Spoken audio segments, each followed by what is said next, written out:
So guys, ito, sample video. Nasa loob lang ako ng bahay. At, ang ganda. Ang ganda ng quality. Tapos, alam mo yung hindi nakaganon yung kamay ko. Hindi nakabent ng ganon para lang malayo ako. Sobrang wide angle niya. Nakakapanibago kasi pinagpipilian ko na camera, which is the Sony CV-E10 Mark II. Tinesting ko siya dun sa sa mismong Sony. Nagtataka ako. Pwede yung pang sit down videos lang talaga yun kasi hindi siya pwedeng pang vlog dahil alam mo yun, kailangan mong ganunin yung expand pa yung kamay mo or stretch pa para lang malayo sa mukha mo yung camera. Tapos yun nga, sa mga Sony CV Mark II naman, ang ko naman doon, yung parang material ng camera, yung body ng camera is medyo plasticky siya talaga. Parang kamukha siya ng V10. Buti na lang talaga, naghintay ako. Ang ganda!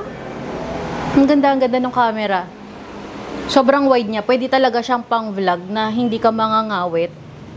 Tapos, pwede rin pang sit down videos kasi, ayan o, may zoom in. Zoom in. Kita pa yung pawis ko. Ayan. Ayan yung pinaka-zoom in niya, guys. Yung sa Sony, parang nakaganyan na yung mukha ko. Maganda siya. Naka-mic pala ako, guys.